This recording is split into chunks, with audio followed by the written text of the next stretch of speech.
Brookhaven's corrupt cops thought they were untouchable. They had the badges, the backing, and enough buried bodies to keep everyone quiet. Their trafficking empire turned teenage girls into cargo and dirty money into power. No one dared to challenge them until they met the ghost. The paperwork said military consultant. But before she was Aaliyah Carter, before she came home to her sick mother, she was something else. Something that made Navy SEALs whisper and terrorists pray. The kind of operative who could walk into hell and bring it down from inside. Now she's locked in their cell, surrounded by dirty cops and cartel killers, smiling that quiet smile. They think they've caught her. She's about to show them why that was their last mistake. Just before we get back to it, I'd love to know where you're watching from today. And if you're enjoying these stories, make sure you're subscribed because tomorrow's special episode is one you definitely don't want to miss.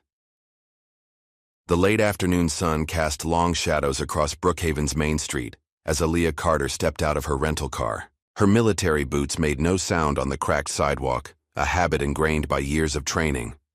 At first glance, she looked like any other visitor. Dark jeans, a navy blue jacket, and a simple black backpack. But there was something in her posture, in the way her eyes constantly scanned her surroundings, that set her apart from the occasional passers-by hurrying along the street. A dull ache pulsed through her left shoulder, making her adjust the backpack strap. The wound was still fresh. 3 months wasn't enough time to forget the searing pain of a bullet tearing through muscle and tissue. That mission, like so many others, would remain classified. Another scar, another story she couldn't tell, another reason she was here in Brookhaven on mandatory medical leave instead of leading her team. The town felt smaller than she remembered. 3 years of absence had changed things, or maybe it was her perspective that had shifted. The familiar storefronts of her childhood now wore shadows of neglect. Paint peeled from window frames, and too many for-lease signs dotted the business district. Even the people seemed different, hurried, nervous, their eyes downcast as they rushed past. Anderson Memorial Hospital loomed ahead, its weathered brick facade a testament to decades of small-town medical care. The automatic doors wheezed open, releasing a blast of antiseptic-scented air that brought back memories of scraped knees and childhood mishaps. But today's visit wasn't about her. The reception area buzzed with quiet activity. A young mother tried to corral 2 energetic children while filling out forms. An elderly man dozed in a corner chair, an oxygen tank at his side. At the desk, a nurse looked up expectantly as Aaliyah approached. "I'm looking for Margaret Carter," Aaliyah said, her voice steady despite the tension in her chest.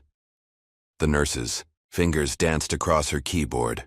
"Room 412, she replied, then added with practiced courtesy, "Are you family?" Her daughter.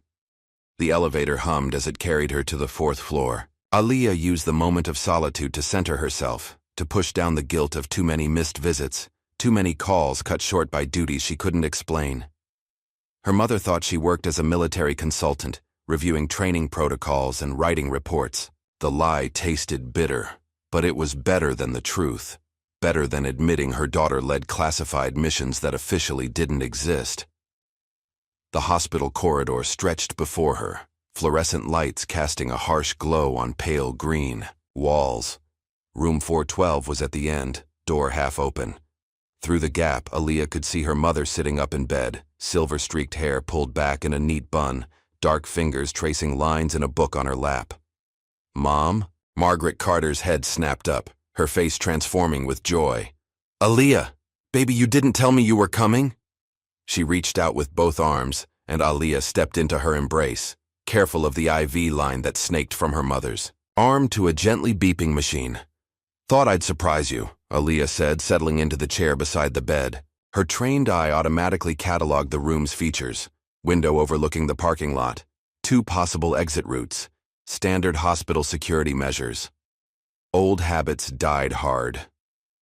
"You look tired, baby," Margaret said, studying her daughter's face with maternal concern. "Those consultants working you too hard?" Aaliyah forced a smile. "Nothing I can't handle." She shifted in her chair, suppressing a wince as her shoulder protested. "Tell me what the doctors are saying." For the next hour, they talked about treatments and progress. about the neighbors who brought casseroles, about everything except the worry lines around Margaret's eyes and the way her hospital gown hung loose on her frame. When a nurse came to check vitals, Aaliyah used it as an excuse to step out, promising to return the next day. The walk through her old neighborhood felt like moving through a dream where everything was slightly wrong. The Mitchell's Corner Store, once a neighborhood hub where kids bought penny candy and adults gossiped over coffee, was boarded up. The basketball court where she'd spent countless afternoons was surrounded by new chain-link fencing topped with barbed wire. A no loitering sign hung crookedly on the gate, but it was the people that troubled her most. Mrs. Thompson, who used to bring her cookies after school, hurried inside her house when she saw Aaliyah approaching.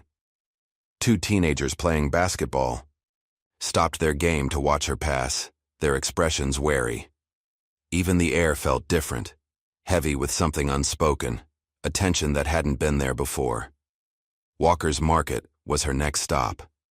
The grocery store had been a fixture of downtown Brookhaven since before she was born, its red brick exterior and hand-painted window signs a reminder of simpler times.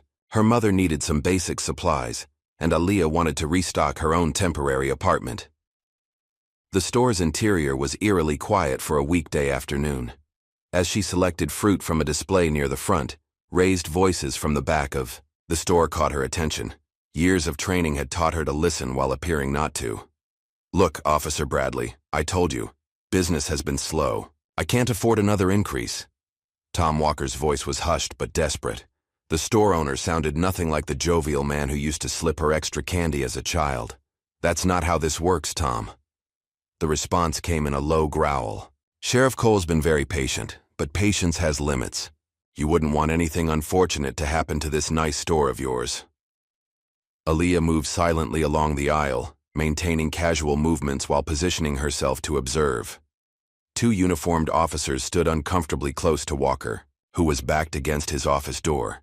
The older officer's hand rested meaningfully on his weapon, while his partner scanned the store with predatory alertness. She deliberately knocked over a display of canned goods. The crash drew their attention, and she made a show of clumsily gathering the cans. "I'm so sorry about that," she called out, giving the officers a clear view of her face. They exchanged glances, and the older one, Bradley, stepped back. "Think about what we discussed, Tom," he said before they departed, their exit too quick to be casual. Walker's hands were shaking as he helped her pick up the last cans. "You don't have to do that, miss." "Aaliyah Carter," she introduced herself. "Margaret Carter's daughter." Recognition flickered in his eyes. "Little Aaliyah? Lord, you've grown. How's your mama doing?" Before she could answer, the store's bell chimed as another officer entered. This one was younger, his uniform crisp and his badge gleaming. The nameplate read, Miller. "Ms. Carter?" His face lit up with recognition. "Jason Miller, I saw you speak at the Naval Academy last year. Your presentation on international cooperation in maritime security was fascinating." Aaliyah shook his offered hand, noting the genuine enthusiasm in his voice while wondering what else he might know about her. "Always glad to meet someone interested in maritime security," she replied neutrally. "Are you in town long?" His question seemed innocent enough, but her instincts tingled at the careful way he watched her face. "Just visiting my mother." She gestured to her basket. "Should get these paid for." Miller nodded, but his eyes followed her to the checkout. Through the store window, she spotted a black SUV idling across the street. It pulled away as soon as she looked at it. The Blue Plate diner was nearly empty when she met Naomi Jackson, there an hour later. Her childhood friend had traded her wild curls for a professional bob, but her smile was the same one that had gotten them into and out of trouble throughout high school. "Girl, you should have told me you were coming." "Home," Naomi said as they hugged, but her smile didn't quite reach her eyes. "Last-minute decision." Aaliyah studied her friend's face as they settled into a booth. "How's the reporting business?" Naomi glanced around before leaning forward. "Interesting. Too interesting, maybe. You remember Michael Ross? The guy who used to write for the Herald. What about him?" "He was working on a story about missing persons cases. Young women, mostly. Police said they were runaways, but Michael thought there was more to it. Naomi stirred her coffee, the spoon clinking, against the ceramic in the quiet diner. He disappeared 3 months ago. Police say he moved to Chicago, but his apartment's still full of his stuff. His cat was there too, half-starved when the landlord finally checked. A waitress approached and they paused their conversation to order. Once she left, Naomi continued in a lower voice. Things have changed here, Aaliyah. People are scared. The police, they're everywhere, but nobody feels safer. Small businesses are closing because they can't afford the protection fees. Anyone who asks questions disappears or has accidents, or suddenly decides to move away. Like what happened at Walker's Market today, Aaliyah said, describing the scene she'd witnessed. Exactly. It started small. Security fees for businesses. Now it's everywhere. Nobody talks about it, but everybody pays. The ones who don't. Naomi shook her head.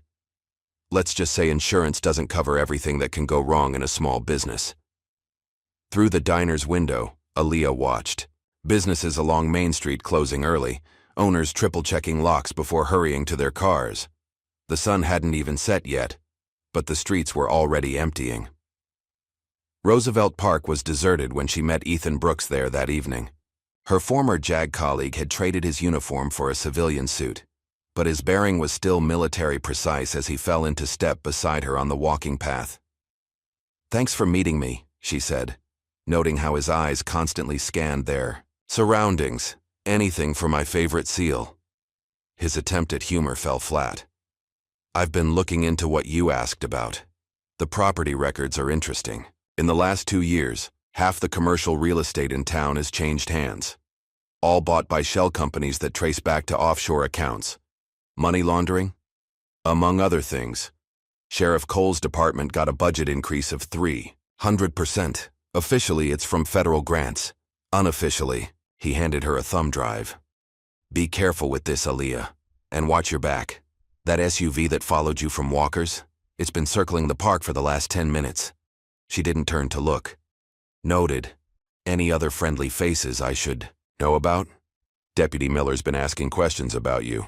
Wanted to know your security clearance level. He's new to the force, less than a year, but he's already deep in Cole's inner circle."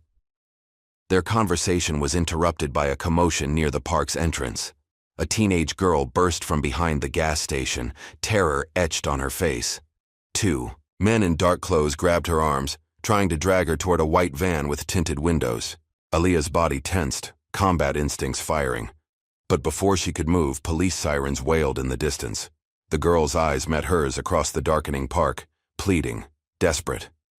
In that moment, Aaliyah knew her quiet reconnaissance was over. Sometimes choice is an illusion. Sometimes the path chooses you.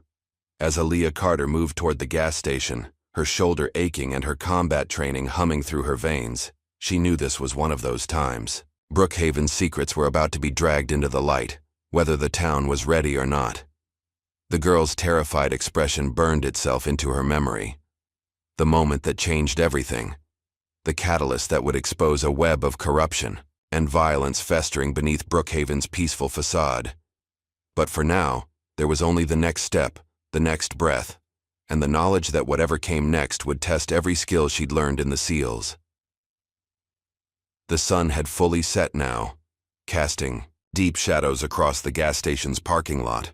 In the gathering darkness, Aaliyah Carter moved forward, silent and deadly, about to remind some very bad people why they should have left her hometown alone. Years of SEAL training took over as Aaliyah moved through the shadows. Her footsteps were silent on the cracked pavement, her breathing controlled despite the burning in her injured shoulder. The 2 men dragging the teenage girl hadn't noticed her yet, their attention focused on their struggling victim. The girl couldn't have been more than 15. Her school backpack lay torn on the ground, its contents scattered. One of her shoes had come off in the struggle, a bright pink sneaker that seemed to glow in the dim light of the gas station's flickering signs.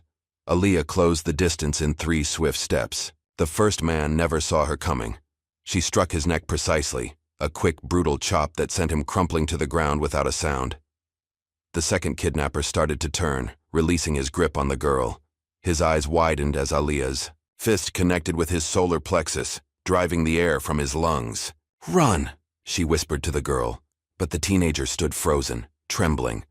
"They have Elena," she sobbed, her voice barely audible. "My sister. They took her 2 weeks ago. Please, please help her." Before Aaliyah could respond, blinding lights flooded the area. Police cruisers screamed into the parking lot from 2 directions, their sirens drowning out any chance for further conversation. The vehicles boxed them in with practiced precision, hands where we can see them.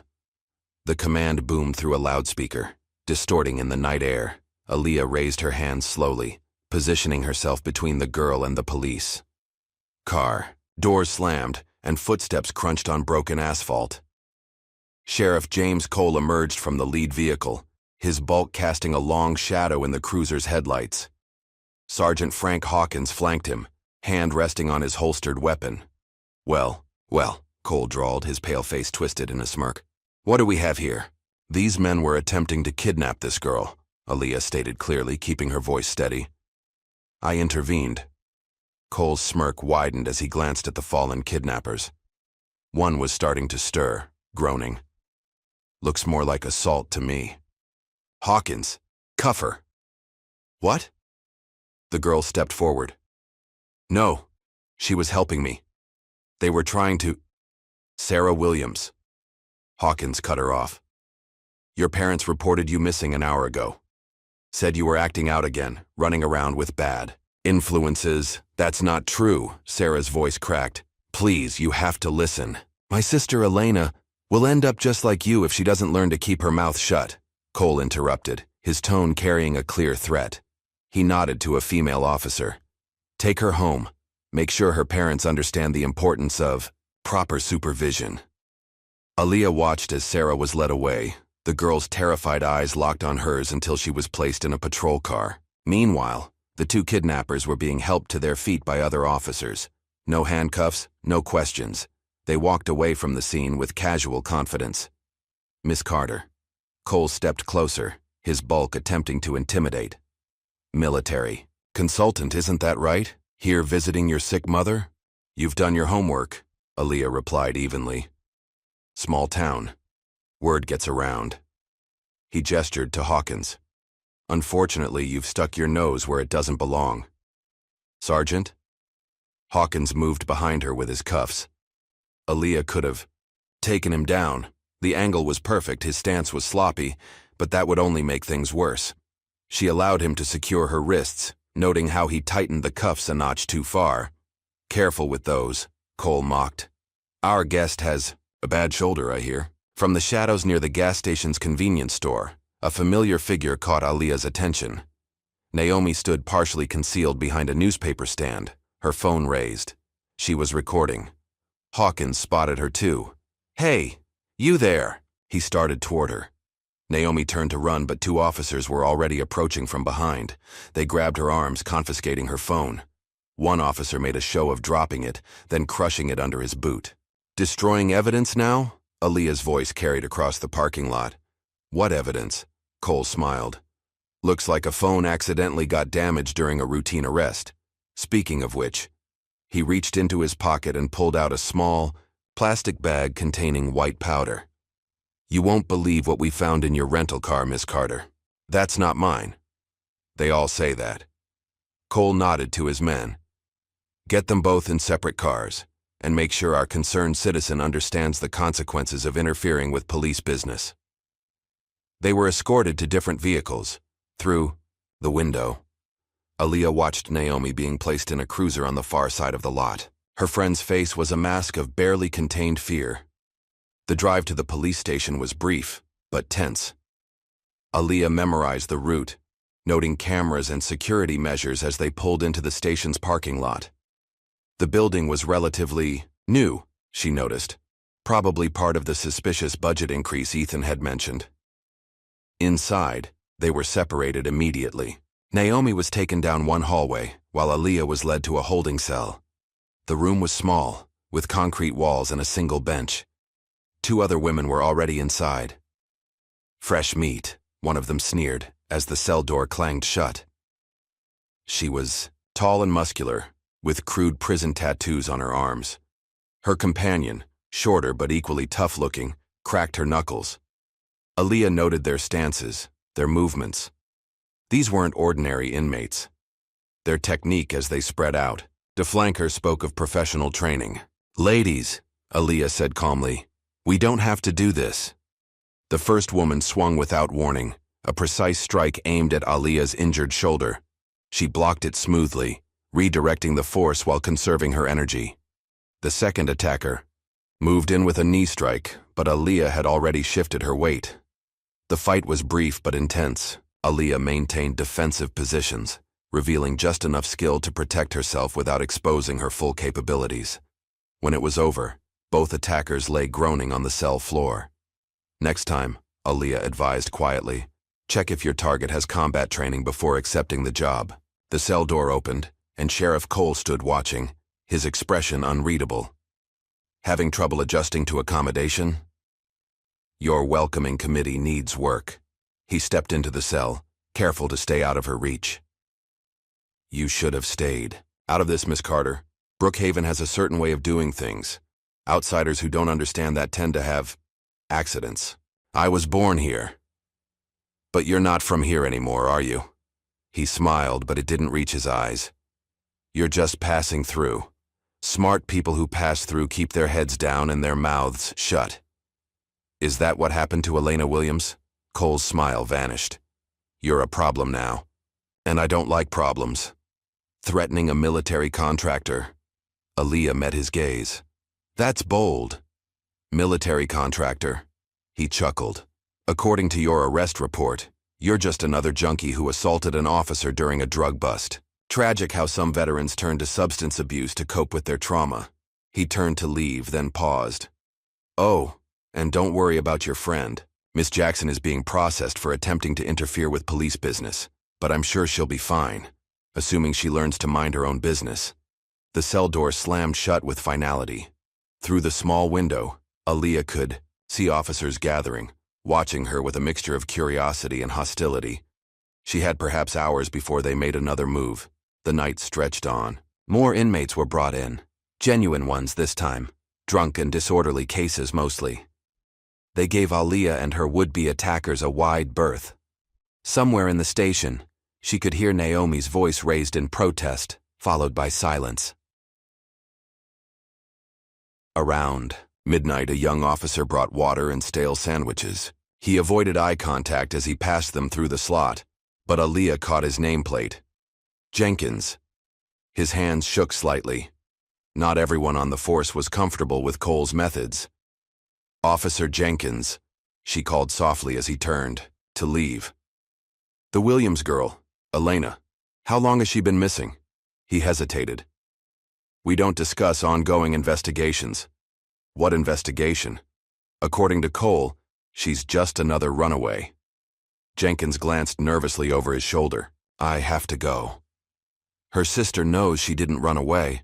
How many others are there?" But he was already hurrying away, his footsteps echoing down the corridor. In the cell, Aaliyah's former attackers watched the exchange with new interest. "You ask?" "Too many questions," the taller one said. "That's not healthy in Brookhaven. How much is Cole paying you?" They exchanged glances but didn't respond. It didn't matter. Their earlier fighting style had told her everything she needed to know. These weren't local thugs. They were trained professionals, probably ex-military or private security. The question was, why would a small-town sheriff need that kind of muscle? The night wore on.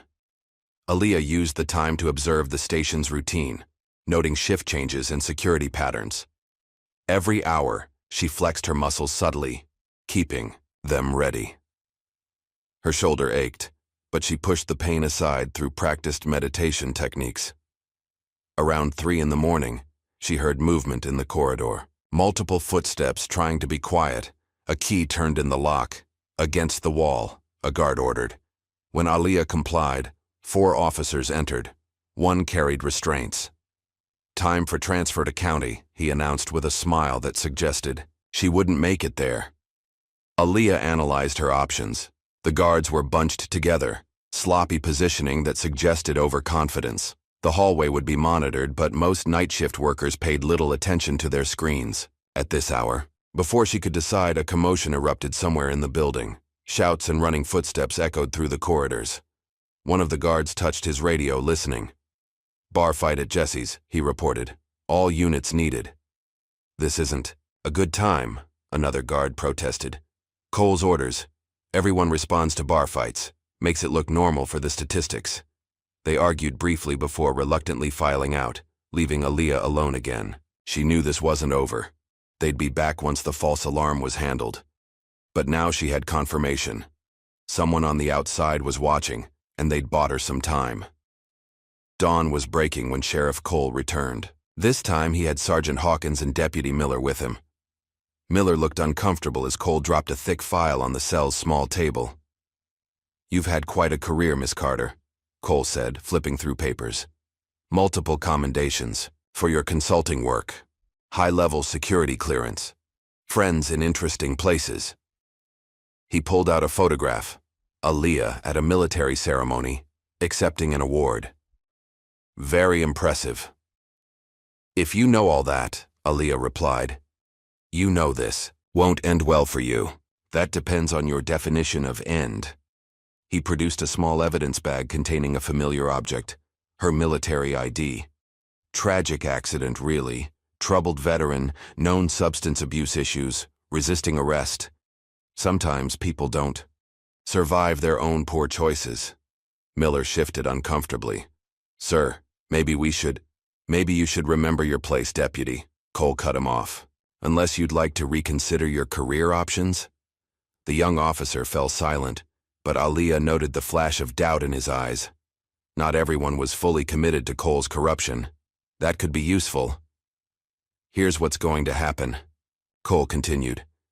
"You're being charged with drug possession, resisting arrest, and assaulting an officer. Your friend, Miss Jackson, is facing similar charges. By the time this is sorted out in court, if it ever is, certain ongoing matters will be concluded." "Elena Williams," Aaliyah said. "How many others?" Cole's face hardened. "I tried to be reasonable. Remember that." He turned to Hawkins. "Process her for transfer, and make sure she understands the consequences of her choices." They left her alone. But Aaliyah knew the real danger was just beginning. Through the cell window, she watched the station coming alive with morning shift changes. She caught fragments of conversation, something about an incoming shipment, preparations that needed to be finished. Whatever was happening in Brookhaven, it was bigger than simple corruption. The professional muscle, the missing girls, the mysterious shipments. It all pointed to something much darker. And somewhere out there, Elena Williams, and who knew how many others were running out of time. Aaliyah settled onto the hard bench, appearing to rest while her mind raced through options. She'd been in worse situations during her SEAL operations, but this was different. This wasn't a foreign battlefield with clear enemies. This was her hometown, and the lines between friend and foe were blurred. The sun climbed higher, sending bars of light through the small cell window. Soon they would come for her, and the real fight would begin. But Aaliyah Carter hadn't survived years of special operations by being unprepared. Let them come, she thought. They didn't know who they were dealing with, and by the time they figured it out, it would be too late. The morning shift brought new guards, new routines, and new opportunities. Aaliyah watched, waited, and planned. When the moment came, she would be ready. Brookhaven's corruption had festered too long in the shadows. It was time to bring it into the light. The transport van took an unexpected turn, and Aaliyah's trained mind immediately registered the deviation. They weren't heading toward the county jail, at least not by any route that made sense. The morning sun cast strange shadows through the vehicle's small windows as they wound through back roads she barely recognized from her childhood. Her wrists were raw from the over-tightened cuffs, and her injured shoulder screamed in protest at each bump in the road. Two deputies sat across from her, their expressions blank behind mirrored sunglasses. Neither had spoken since they'd loaded her into the van 20 minutes ago. "Taking the scenic route?" Aaliyah asked casually, noting how the deputy on the left tensed at her voice. Quiet back there, the driver called through the partition. She recognized him as Officer Bradley from Walker's Market, one of Cole's trusted thugs. They passed a faded sign marking the old lumber mill road, and Aaliyah's suspicions deepened. This wasn't just a detour. They were deliberately avoiding main roads and traffic cameras, classic isolation tactics before an accident. The van hit a particularly nasty pothole, and one of the deputies cursed as he grabbed for balance. The movement revealed something interesting: a distinctive tattoo on his wrist, partially visible beneath his uniform sleeve. Aaliyah had seen similar marks before, during operations against private military contractors in zones that officially didn't exist. "Nice ink," she commented. "Which company? Black River? Or one of the smaller outfits?" His hand immediately covered the tattoo, but the reaction confirmed her suspicion. These weren't regular deputies. They were mercenaries playing dress-up. The question was, why would a small-town police department need hired guns? The van slowed as it approached a sharp bend in the road. Perfect ambush point, Aaliyah thought. Dense trees on both sides, no witnesses, easy disposal. She tensed, preparing for what was coming, but instead of stopping, the van accelerated through the turn. The real destination became clear as they passed through rusted gates, the old county workhouse, abandoned for decades but apparently not as empty as it should be. The facility's main building was a fortress of red brick and steel, its windows dark and uninviting. New security cameras tracked their approach, and the perimeter fence looked recently reinforced. Someone had put serious money into renovating this place off the books. "End of the line," Bradley announced as the van backed up to a loading dock. "Let's make this quick." The rear doors swung open, flooding the interior with harsh sunlight. As her eyes adjusted, Aaliyah counted 4 more armed men in deputy uniforms waiting outside. Their stances and weapon handling screamed military training. "Move!" one of the fake deputies ordered, grabbing her arm. Aaliyah allowed herself to be led inside, memorizing the layout. The building's interior had been extensively modified. New steel doors replaced the old wooden ones, and modern security systems covered every approach. The air smelled of fresh paint and gun oil. They took her to a cell block on the 2nd floor. Unlike the holding cells at the station, these were serious containment units with reinforced doors and electronic locks. Most were empty, but she caught glimpses of other prisoners as they passed, all women, all young. Her cell was at the end of the row. The door opened with a pneumatic hiss, revealing a sparse interior. Concrete bed, stainless steel toilet, no windows, high-tech for a county facility that officially didn't exist. "Hands," the guard ordered. When she complied, he removed her cuffs before shoving her inside. The door sealed with a definitive click. Alone in the cell, Aaliyah immediately began a methodical inspection. The room was approximately 8 by 10 feet, with smooth walls offering no handholds. A ventilation duct in the ceiling was too small for escape. The door's hinges were on the outside, and the electronic lock required a keycard and code. A voice from the next cell caught her attention. "You're not making it to trial. That's the plan," Aaliyah replied quietly, placing the voice as belonging to a young woman. "No, you don't understand." The voice was urgent now. "Nobody makes it to trial. They keep us here until the buyers come, then we disappear. Transport goes out every week. Human trafficking. The missing girls, the professional security, the hidden facility. It all fit. But the scale of the operation suggested resources beyond what even a corrupt police department could muster." "How long have you been here?" Aaliyah asked. 2 weeks. "I'm Julia. The girl in the cell beyond you is Maria. She's been here almost a month. Any idea where they take people?" "Overseas, I think. We hear them talking sometimes. Something about ports and customs arrangements." Julia's voice dropped lower. "There was another girl here last week. She fought back during transport. They made an example of her." Aaliyah was about to respond when footsteps approached. A guard appeared at her cell accompanied by a man in an expensive suit who looked out of place in the grim facility. "Our new guest," the man said, studying her through the cell's observation window. "Sheriff Cole said you'd be trouble." "And you are?" "Someone who's invested a lot of money in this operation." He smiled thinly. I understand your prior military. We could use someone with your skills, Miss Carter. The pay is excellent. Not interested in human trafficking. His smile didn't waver. Morality is expensive. But perhaps watching what happens to your journalist friend will change your mind. Aaliyah kept her expression neutral, but her mind raced. Naomi was still in custody at the main station. If they moved her here, think about it, the man said. You have until tonight. He turned to the guard. Proceed with the scheduled transport. Our buyers are getting impatient. After they left, Aaliyah heard soft crying from Julia's cell. The sound hardened her resolve. She had maybe 12 hours before they came for her, one way or another. The afternoon dragged on.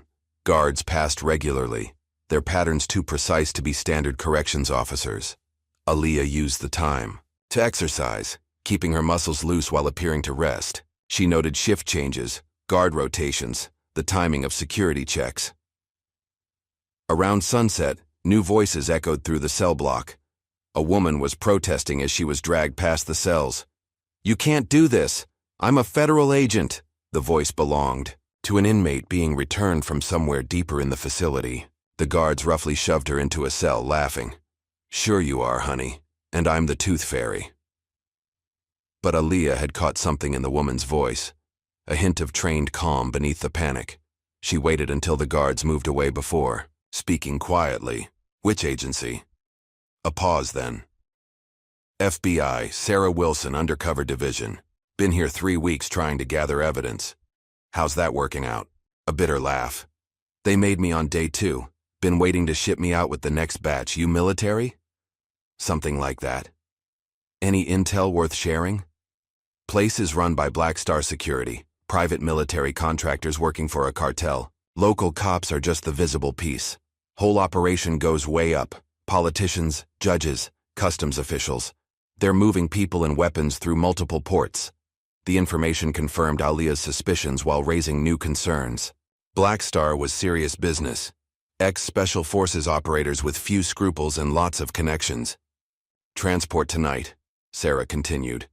They'll be moving at least 6 of us. Security will be heavy. Minimum 8 operators, maybe more. Sounds like an opportunity. You crazy? These aren't mall cops. They're trained killers. Aaliyah smiled. In the darkness. So am I. The sound of the door at the end of the cell block interrupted their conversation. Heavy footsteps approached. Multiple guards. Showtime. On your feet. A voice commanded as her cell door opened. Hands behind your head.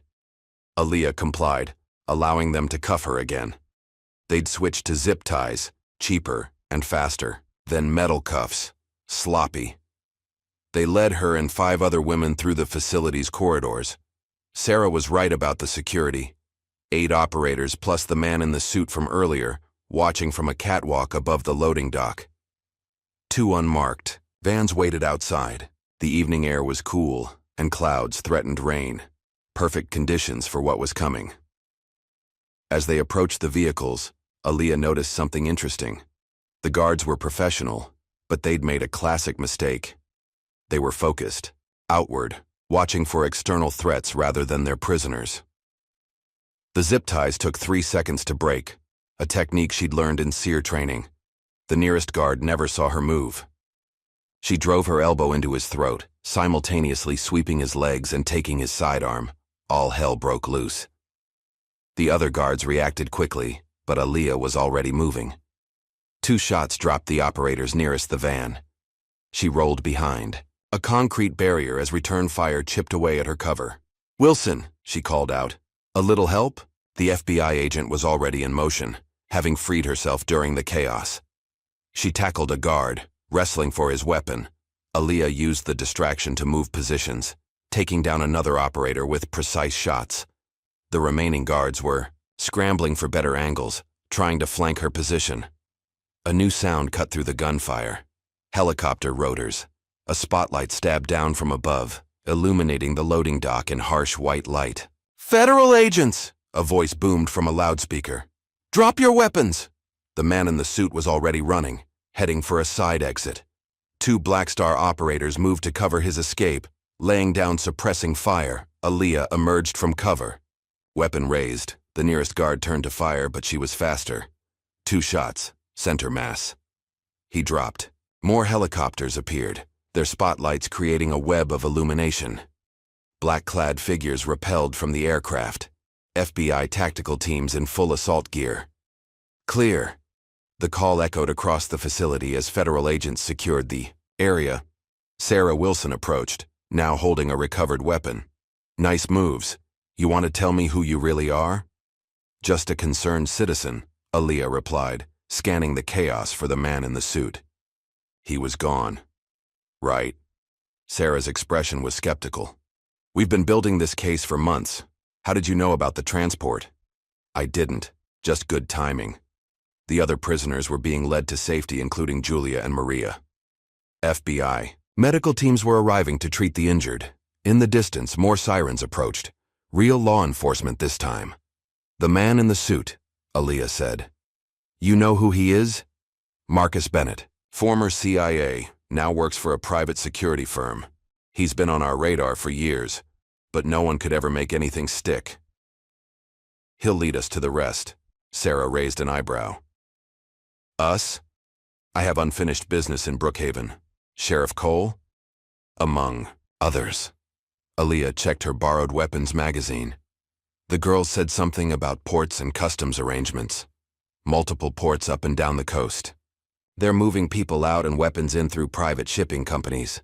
Cole's department provides local cover, but it's bigger than him. We've identified connections to at least 3 senators and dozens of local officials. A familiar voice caught Aaliyah's attention.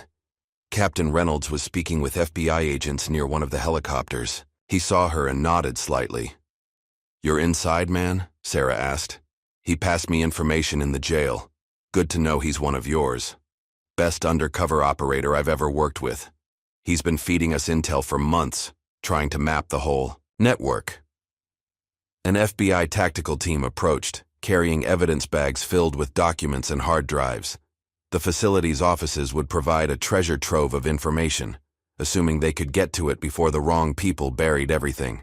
Miss Carter? A young FBI agent held out a phone. Call for you. It was Ethan. Naomi's safe, he said without preamble. I got her out before they could move her. She's at a secure location with the evidence she gathered. Cole? Still at the station, but he's nervous. Word's spreading about the raid. His people are starting to run. Let them. They'll lead us to the rest. She ended the call as more FBI vehicles arrived.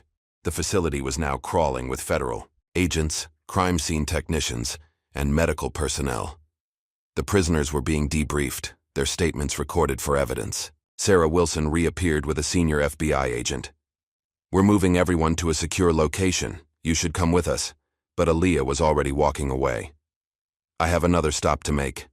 Cole's not going anywhere. We have the station surrounded. It's not Cole I'm worried about. Aaliyah paused. Bennett has friends in Brookhaven, high-ranking friends. They'll be cleaning house right now. Wait, Sarah called after her. At least take this. She handed over a secure radio. Frequencies encoded. You need backup. We'll be there. Aaliyah nodded thanks and disappeared into the gathering darkness. The helicopter spotlight still illuminated the facility behind her, but her path led back toward town, back to where it all started. The night air carried the promise of rain as she walked, her borrowed weapon secure in its holster. Somewhere in Brookhaven, people were burning documents, erasing hard drives, preparing to vanish. But she had a name, now Marcus Bennett, and a clearer picture of what she was facing. Time to remind some very bad people that they weren't the only professionals in town, and this time, she wasn't playing by their rules. The rain had started by the time Aaliyah reached the outskirts of Brookhaven. Her borrowed police weapon felt heavy against her side as she moved through the darkness, keeping to the shadows. The town was eerily quiet, with more patrol cars than usual cruising the empty streets, Cole's people looking for her. The safe house was an old hunting cabin owned by Ethan's family, tucked away in the woods 3 miles outside town. As she approached, she noticed fresh tire tracks in the mud, multiple vehicles. A dim light flickered behind heavy curtains. A twig snapped somewhere to her left. Aaliyah froze, then smiled slightly. "Your perimeter technique needs work, Calloway," she said quietly.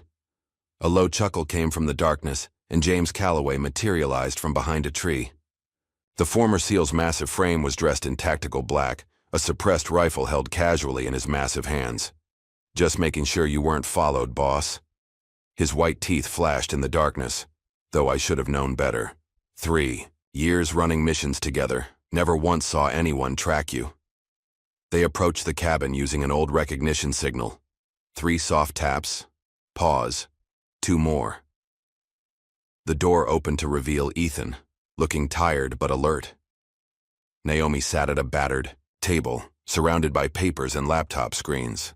"About time," Naomi said, standing to hug her friend. "Was getting worried they'd grabbed you again. Had to take the scenic route." Aaliyah surveyed the cabin's interior. 2 more figures emerged from the back room.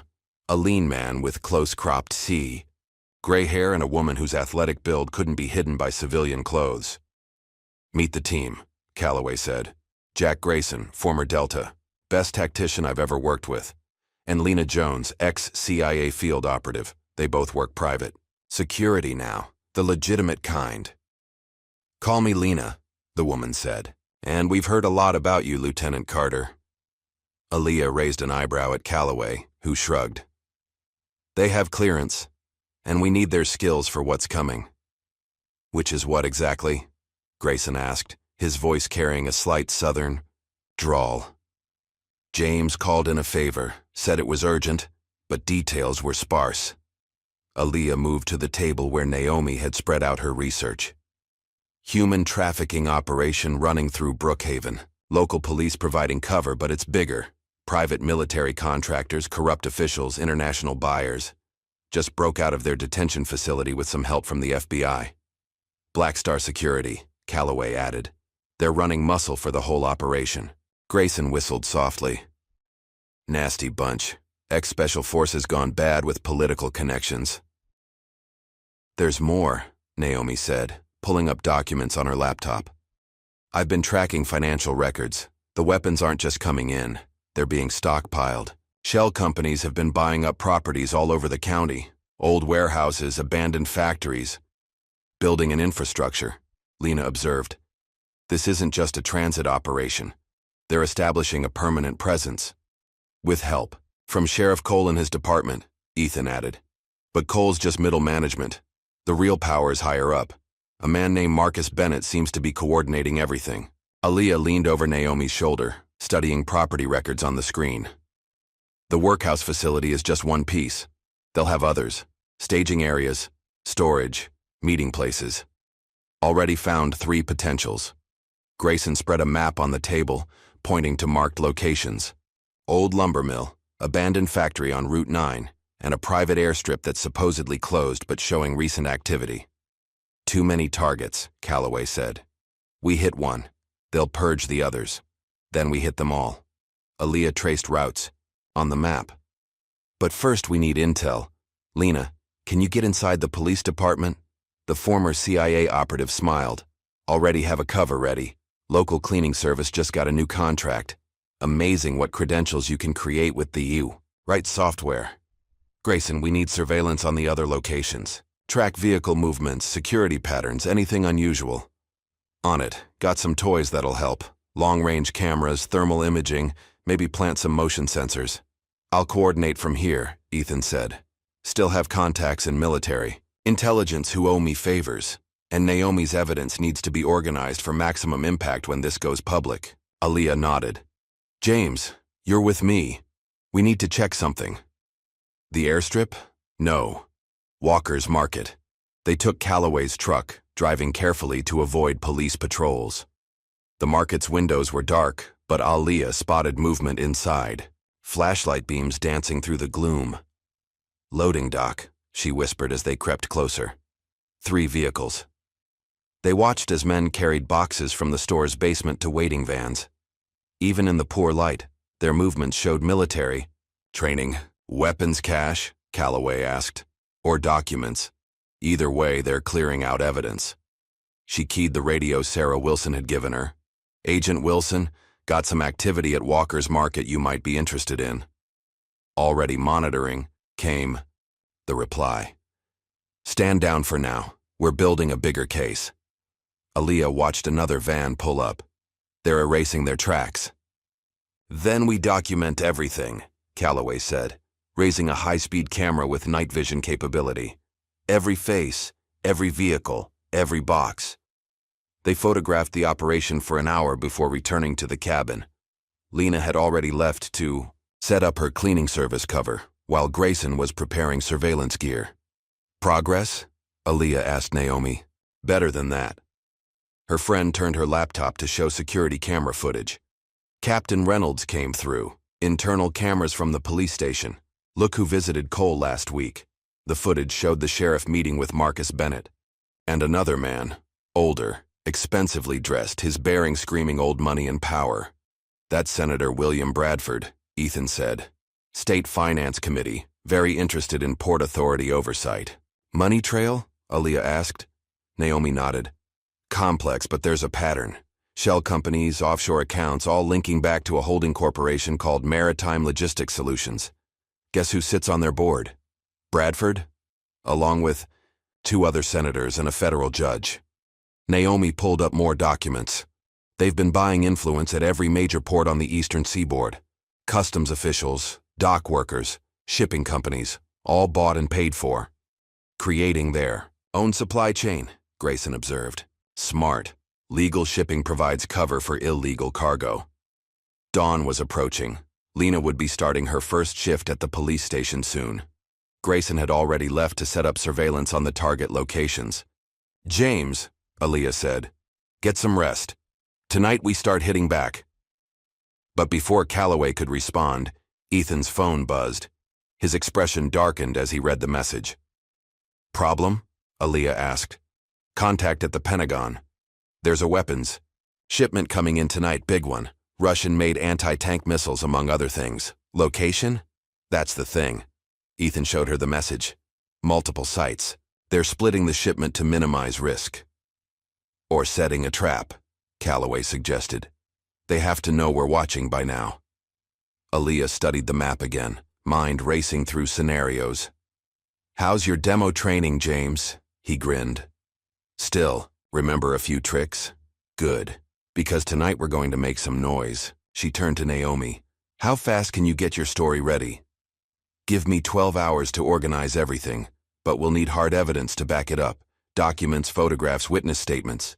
You'll have them. Aaliyah checked her weapon. Time to remind these people why SEALs work in the dark. The day passed in careful preparation. Lena reported in every hour, mapping the police station's layout and personnel movements. Grayson's surveillance identified guard rotations and security systems at the target locations. By sunset, they were ready. Aaliyah stood in the cabin's main room, reviewing the plan with her team. Each person had their role, their targets, their contingencies. Remember, she said, we're not just fighting corrupt cops anymore. These are professional operators with serious backing. They'll have tactical training, top-tier weapons, and nothing to lose. Just like old times, Calloway said, checking. His gear. Exactly. Which means we do this by the book. Quick, clean, precise. No collateral damage, no loose ends. Ethan handed out encrypted radios. FBI's standing by for backup, but they won't move until we have solid evidence. Everything has to be documented. Questions? Aaliyah looked at each team member. When no one spoke, she nodded. Move out. They split into teams as darkness fell. Grayson headed for the lumber mill, while Lena maintained her cover at the police station. Calloway and Aaliyah took the abandoned factory on Route 9. The factory's perimeter security was good, but not perfect. They found a blind spot between camera coverage and slipped inside through a maintenance access panel. The interior was dark but not empty. Fresh tire tracks marked the dusty floor, and voices echoed from deeper in the building. Loading dock, Calloway whispered, pointing to moving shadows. They crept closer, using old machinery for cover. The loading dock was alive with activity. Men in tactical gear unloaded crates from a semi-trailer, their movements precise and professional. Armed guards patrolled catwalks above. Count? Aaliyah asked. 12 visible, probably more inside. All armed, all trained. Calloway raised his camera, documenting everything. Those crates have Russian military markings, a familiar voice carried across the space. Marcus Bennett stood supervising the operation, talking on a phone. Yes, Senator, everything's on schedule. The merchandise is being distributed now. By morning, it will all be in secure locations. He paused, listening. No. Cole's handling the local situation. Any evidence will be gone by... Wait. Bennett stopped suddenly, staring into the shadows where Aaliyah and Calloway hid. His hand moved toward his weapon. Company, Calloway breathed. Before Bennett could raise the alarm, the building's power cut out, plunging everything into darkness. Emergency lights kicked in, casting red shadows across the scene. Perimeter breach, someone shouted. Multiple contacts. Gunfire erupted from the catwalks as FBI tactical teams breached through skylights and side entrances. Bennett's men responded, professionally, taking cover and returning fire. That's our cue, Aaliyah said, moving toward a side exit. Their real target wasn't the weapons. It was the documentation that would be kept in the facility's offices. They encountered 2 guards in the corridor. Calloway took them down silently while Aaliyah breached the office door. Inside, a man was frantically feeding papers into a shredder. Step back, she ordered. He reached for a pistol instead. Aaliyah's shot took him in the shoulder, spinning, him away from the desk. The hard way then. While FBI teams handled the main fight, Aaliyah and Calloway secured the office. Hard drives, documents, shipping manifests, everything they needed to prove the operation's scope. Aaliyah. Calloway's voice was urgent. He held up a ledger. Look at these dates. They're not just planning shipments. They're planning something big. Some kind of coordinated operation across multiple ports. Before she could respond, her radio crackled. It was Grayson at the lumber mill. We've got trouble. Just intercepted communications. They're moving on the safe house.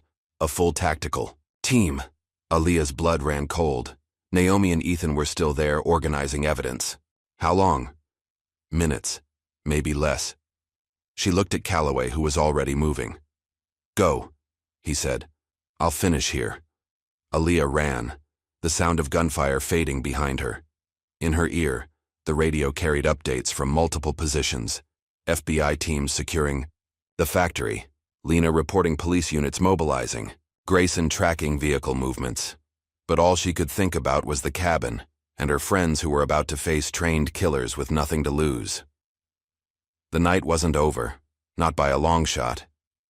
The abandoned warehouse on the outskirts of Brookhaven hadn't seen legitimate business in years, but tonight it hummed with careful activity. Aaliyah's team had transformed the dusty space into a mobile command center, with monitors showing surveillance feeds from across town and tables covered in tactical gear. 3 more police units just left the station, Lena reported, watching. Camera feeds from her position inside the department. Her cleaning service uniform had provided perfect cover for planting surveillance devices throughout the building. They're nervous. Cole's been in his office for hours making calls. Let them sweat, Aaliyah said, studying a blueprint of the police station spread across a makeshift planning table. What about the evidence room? Heavy security, but I mapped the access points. Lena's voice crackled through the secured radio. They're destroying documents as fast as they can, but some things are too big to disappear quickly. Grayson entered from his surveillance position outside, shaking rain from his jacket. Movement at the lumber mill. 3 black SUVs arrived 10 minutes ago.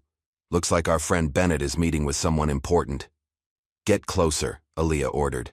I want eyes and ears on that meeting. Already on it, he grabbed fresh surveillance. Gear from their equipment cache. But there's something else. I spotted Sarah Williams, the girl from the gas station, being escorted into the building. She wasn't going willingly. Aaliyah's jaw tightened. After the raid on the detention facility, Cole's people were getting desperate. Using civilians as leverage was a predictable move, but it still made her blood boil. Change of plans, she announced.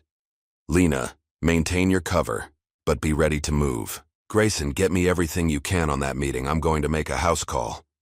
Where? Calloway asked, looking up from where he was cleaning his weapon. Walker's Market. Time to have a chat with Tom about what's really in his basement. The market's back entrance lock gave way easily to Alia's picks. Inside, the store was dark and quiet, but light seeped through cracks in the basement door. She moved silently down the stairs, hearing voices grow clearer. "Can't keep storing their stuff," Walker was saying, his voice strained. "The feds are watching everything now." "That's not your concern." The response came in a cold, familiar tone. "Deputy Miller, just keep your mouth shut and your basement available." Alia reached the bottom step, assessing the scene through the partially open door. Walker stood with his back to a wall of shelves, while Miller and another officer she didn't recognize kept him cornered. Boxes were stacked nearby, similar to the ones she'd seen being moved during the nighttime operation. She deliberately scuffed her boot on the concrete floor. Both officers spun, reaching for weapons. "Evening, gentlemen," she said calmly, stepping into view with her hands raised. "Having a stock problem, Tom?" "Carter." Miller's hand tightened on his holstered weapon but didn't draw. "You're supposed to be in custody. Plans change. Like those shipping manifests in the boxes behind you. They're about to change too." The other officer drew his weapon, but Alia was already moving. She crossed the space in 2 steps, disarming him with a precise strike before throwing him into a shelf. Miller managed to clear his holster before her elbow connected with his throat, dropping him gasping to the floor. "Tom," she said to the terrified store owner, "we need to talk about your storage rental business." 10 minutes later, she had what she needed. Walker's basement had been used as a document cache for months. Shipping records, financial transfers, blackmail material. The store's legitimate deliveries provided cover for other, less legal cargo movements. "They threatened my family," Walker said, hands shaking as he helped her load files into a duffel bag. "Said they'd make my daughter disappear like those other girls." "I know." Alia secured the unconscious officers with their own handcuffs. "But now you have a choice. Help us end this, or wait for them to decide you're a liability." Her radio crackled, Grayson's voice urgent in her ear.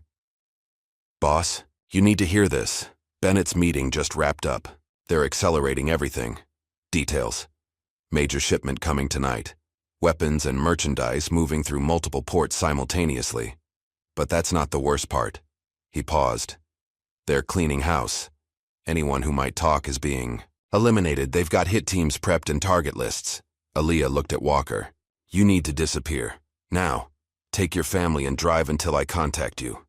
But my store will be worth nothing if you're dead. Go." After Walker fled, she examined the documents he'd helped her retrieve. The scope of the operation was staggering. Shell companies, corrupt officials, international connections, all pointing to something even bigger than they'd suspected.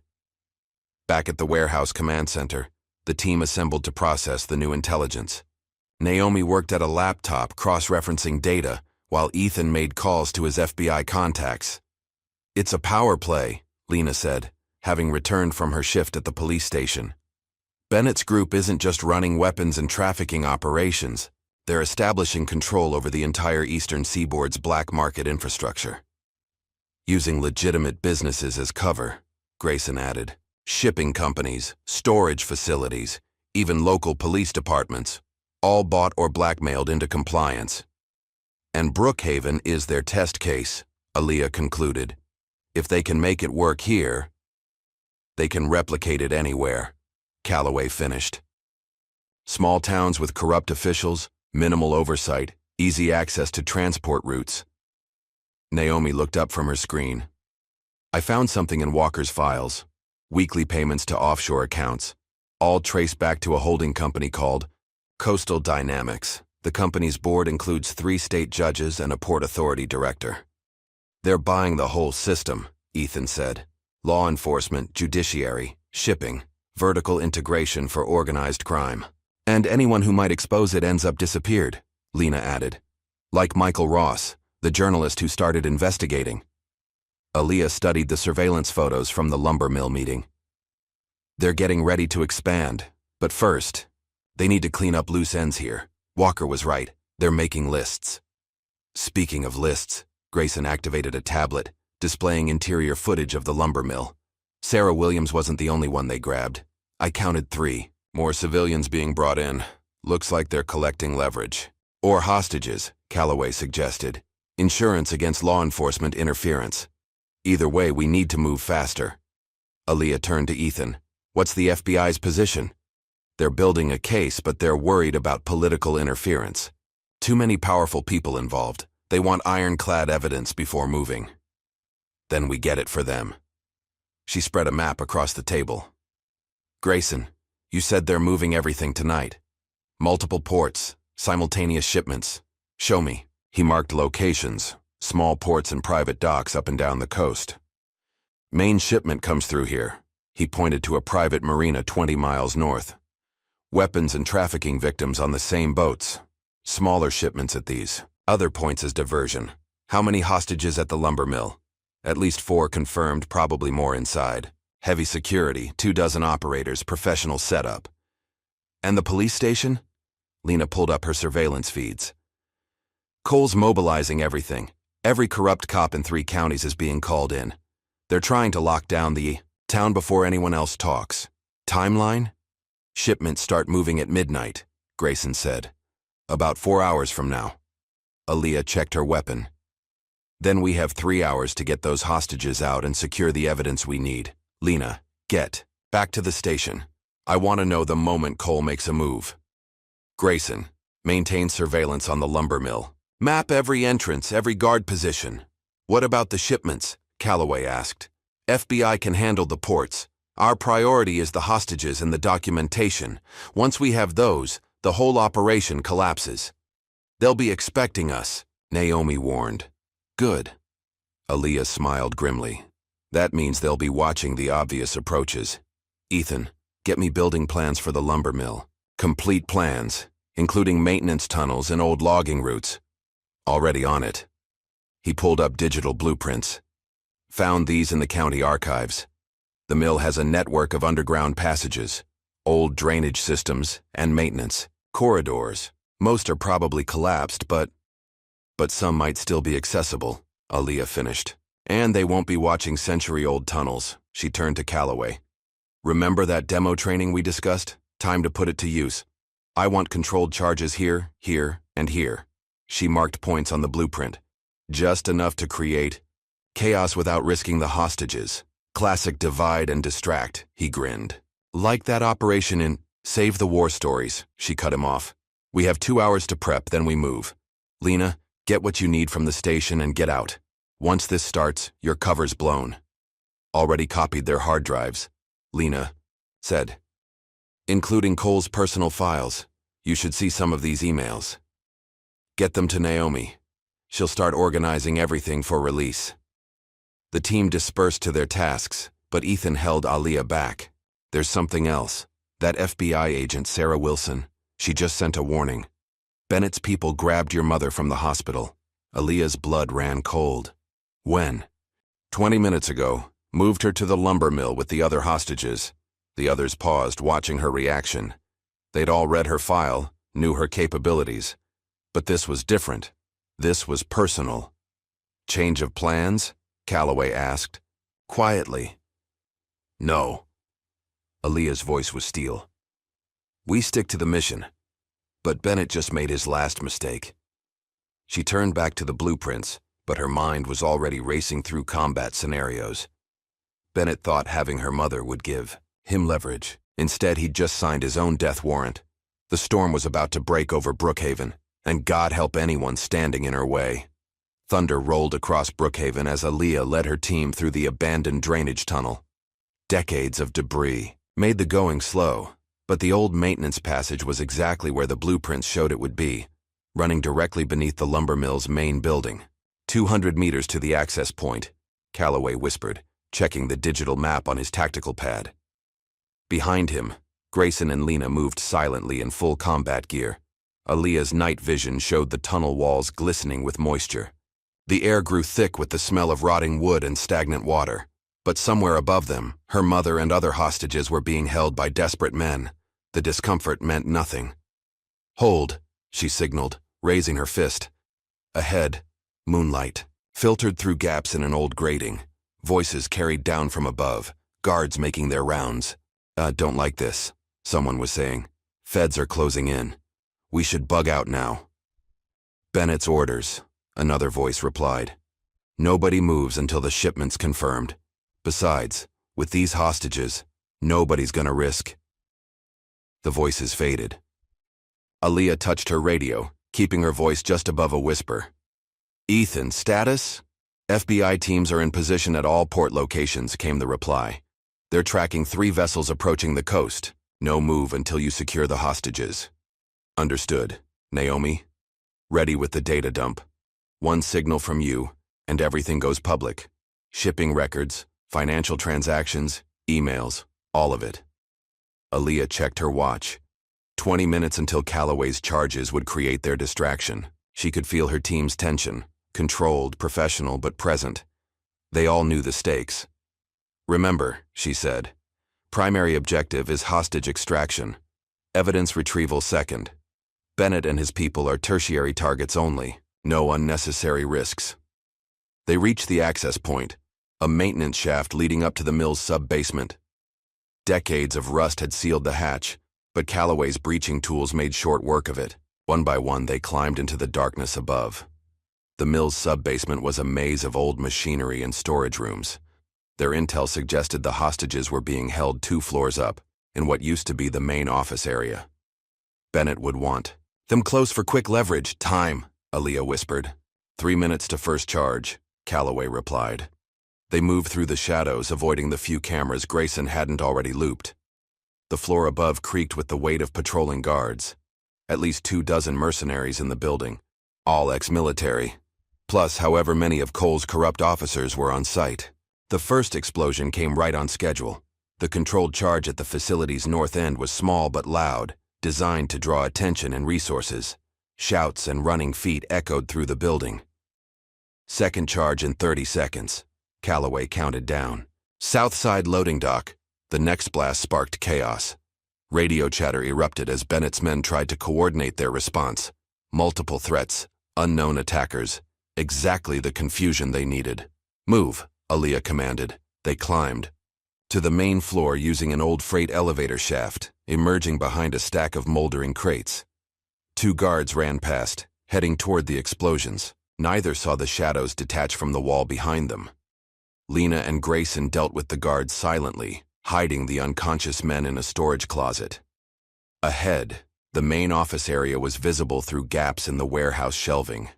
6 tangos, Grayson reported, checking through his scope. 4 on patrol, 2 watching the hostages directly. Aaliyah found a sightline through the shelves. The hostages, 8 total, including her mother and Sarah Williams, were zip-tied to support columns. They looked scared but unharmed. Bennett paced nearby, barking orders into a phone. No, we don't evacuate, he was saying. The shipment's too close. Keep the roads locked down. No one in or out of Brookhaven until... The third charge cut him off, this one targeting the building's power distribution. Emergency lights kicked in, bathing everything in red shadows. Perfect. FBI teams moving on the ports, Ethan reported through their earpieces. Coast Guard intercepting vessels. Bennett's phone erupted with panic calls. The shipping operation was falling apart. Now they just had to... Sir, a guard burst in from outside. Police scanner. FBI raid at all port locations. They're hitting everything at once. Bennett's face contorted with rage. Cole! Get me Cole! But the sheriff wasn't responding. According to Lena's bugs, the police station was in chaos. Officers were choosing sides, destroying evidence, or simply fleeing. Kill the hostages, Bennett ordered. No witnesses, then burn everything. That was all Aaliyah needed to hear. Execute. Her team moved with practiced precision. Suppressed weapons coughed in the darkness. The 2 guards nearest the hostages dropped before they could react. Grayson's shot took down the radio man heading for the alarm. But Bennett's remaining men were professionals. They dove for cover, returning fire from behind machinery and crates. The hostages screamed as bullets sparked off metal around them. Calloway and Lena moved to flank while Aaliyah provided covering fire. Bennett scrambled toward a side door, shouting orders. 2 more guards emerged from a stairwell, forcing Grayson to redirect his fire, Aaliyah caught movement in her peripheral vision. A guard drawing aim on the hostages. Her double tap dropped him, but the distraction cost her. Another mercenary rushed her position, forcing her into hand-to-hand. He was good. Special forces training evident in his technique. But Aaliyah was better. She absorbed his first strike, used his momentum to slam him into a support beam, then finished him with a precise throat strike. "Clear left," Calloway called. "Clear right," Lena confirmed. "Bennett's running," Grayson reported. "Secondary exit, heading for the vehicles." "Let him," Aaliyah ordered. "Hostages first." They secured the room and moved to free the captives. Margaret Carter's eyes were wide but steady as her daughter cut her loose. "Baby, what's happening?" These men said. "Later, Mom. We need to move." But escaping wouldn't be simple. Engines roared outside as more vehicles arrived. Reinforcements, probably Cole's people, coming to back up Bennett. "Ethan," Aaliyah called through the radio. "We need an exit." "Working. On it. FBI teams are 15 minutes out, but..." Gunfire erupted from the direction of the loading dock. Heavy caliber weapons, definitely not standard police issue. "More Black Star operators," Grayson reported. "Full tactical gear. They're setting up a perimeter." Aaliyah did the math. 8 hostages, 4 operators, and at least a dozen heavily armed mercenaries between them and any exit. The tunnels would be too slow with civilians. "James, those other charges still ready?" "Armed and waiting." "Light them up. All of them." Multiple explosions rocked the building. Not just distractions this time. Targeted breaches designed to create chaos and structural damage. Part of the roof collapsed, and smoke began filling the warehouse space. "This way." Aaliyah led the group toward the loading dock. The smoke would provide cover, and the collapsed sections would channel Bennett's men into predictable approaches. They encountered resistance at the dock entrance. 3 mercenaries had set up a hasty fighting position. Calloway and Grayson provided covering fire while Lena led the hostages along the wall. Aaliyah engaged the closest operator. His first burst missed high as she closed distance. Her return. Fire caught him in the chest. The second man tried to adjust his aim but took one of Grayson's rounds instead. The third shooter proved more problematic. His position behind a forklift gave him good coverage of their exit route. But he hadn't counted on Margaret Carter. Aaliyah's mother, despite her illness, proved her daughter's heritage. She grabbed a fallen pipe and hurled it with surprising accuracy. The distraction was enough. The mercenary's head appeared for a split second. Time enough for Calloway's shot to find its mark. "Mom," Aaliyah started. "Later," Margaret said firmly. "You can explain everything later." They fought. Their way across the loading dock. Bennett's remaining men were trying to flank through the smoke, but the team kept them pinned with controlled bursts. The hostages stayed low, following Lena's guidance. "Vehicles!" Grayson spotted their salvation. 3 SUVs parked behind the building. If they could reach them. More gunfire swept the dock. A new group of operators had set up on the catwalks above. Bullets sparked off concrete as the team dove for cover. "James," Aaliyah called. "Last charges," he confirmed. "Might bring the whole place down." "Do it." The final explosions hit the catwalk supports. Metal screamed as the structures collapsed, taking Bennett's men with them. The distraction allowed the team to reach the vehicles. "Go," Aaliyah ordered as Lena and Grayson loaded the hostages into 2 SUVs. "Get them clear. We'll hold them off." Her mother resisted. "Aaliyah, no! Mom, please, I'll be right behind you." Calloway maintained covering fire while the vehicles pulled away. Bennett's remaining forces were regrouping, preparing for a final push. "FBI's 10 minutes out," Ethan reported. "Won't matter if Bennett escapes," Aaliyah replied. "James, you see him?" "Negative." "Wait." Calloway focused his scope on movement near the tree line. "Got him. Loading something into a truck. Looks like hard drives, documents." "Evidence." Aaliyah checked her ammunition. "Cover me." She moved through the smoke, using the chaos of the collapsing building for concealment. Bennett was alone, frantically, transferring boxes from a small building into his vehicle. His personal escape cache. "It's over, Bennett," she called, emerging from the smoke with her weapon trained on him. He spun, reaching for his sidearm. "Carter, should have known." "The ports are compromised." Cole's operation is finished. Your mercenaries are being rounded, up as we speak. You think this ends with me? He laughed harshly. This is bigger than Brookhaven. We have people everywhere. Ports, customs, law enforcement. Take me down. 2 more operations start up somewhere else. Maybe, but you'll still rot in prison. His hand twitched toward his weapon. Aaliyah's shot took him in the shoulder, spinning him against the truck. That's for the girls you trafficked, she said coldly.